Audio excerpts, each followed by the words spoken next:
Asalaamu calaykum waraxmatullaahi tacaala wabarakaatu dhammaantiin akhyaarteyda sharafta leh asxaabteyda igu xiran maasha allah maanta waxaa inoo hayaa fiideo yaab leh kaa farxin doona kaa yaabin doona marka daawasho wacan fadlan haddii aad nagu cusub tahay subscribe noo saar haddii hore aad nala joogtay ood ku mahadsan tahay fiideoga like saar share garee si oo saxaabada u gaaro marka maanta waxaan isla arki doonaa si ay isku caawiyaan xayawaanaadka markii laga soo tago bini'aadanka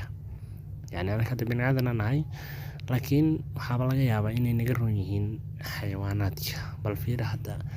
shimbiradan oo meesha isugu imaaday waxay sameynayaan bal daawada soo arkay waxay sameynayaan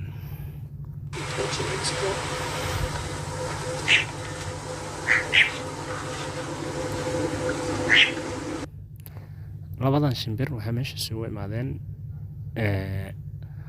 qoftaan saaxiibtood amba saaxiibkood amba waxay rabta ahaato rag iyo dumar aanay ma sheegi karo inay caawiyaan ay ka celiyaan cadowga cunayo inay ka celiyaan ay halkaan isugu imaadeen laakiin anaga ka waran oo bini'aadan ah haddii aanan garab isa siinin aan marnaba sidaan isku dayaynin qof walba tiisi ay u caddahay haddaba maxaa la isdhihi karaa inay xayawaanka naga caqli badan yihiin soo ma ayna naga naxariis badan yihiin ay isku naxariistaan bal aan daawano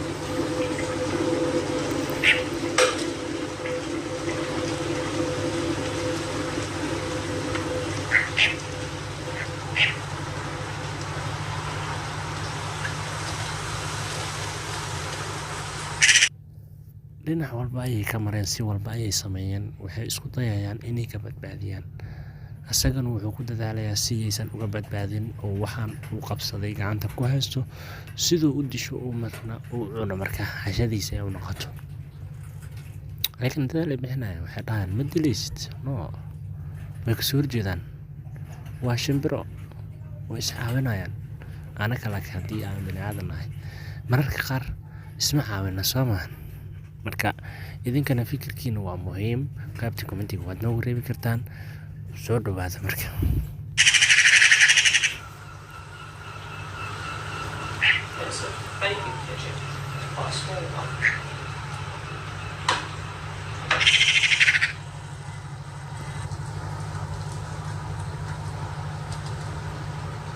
Wonder why.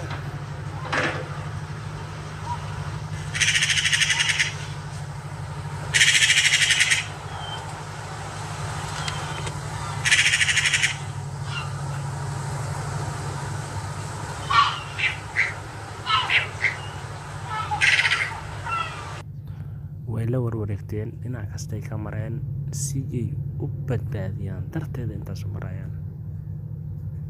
waa shimbir kaliya isku qabiil maaha waa labadan way isleeyihiin midaan ugu dhagayn waa shaqsi gooniya kaas waaba caadad ugu weynaa aniga gariiraa dhacay waxa dhahday maqaano qaybta kumadi lagu sareeba waxaa u taqaaniin baalka cunayo shimbirta maskiinta cunayo ya magaciisa commentiga noogu reeba aniga gariiraa waqaano laakiin ninka waxaa u taqaaniin maqaan marka laakiin waxaan u jeedaa difaaca ay difaacayaan xayawaanka kala cunayo labadaas sidii uu soo garab istaageen ay u difaacayaan ay rabaan inay badbaadiyaan nafsadiisa halasta ku jirta inay badbaadiyaan wallaahi waa naxariisaas dhihi karaa marka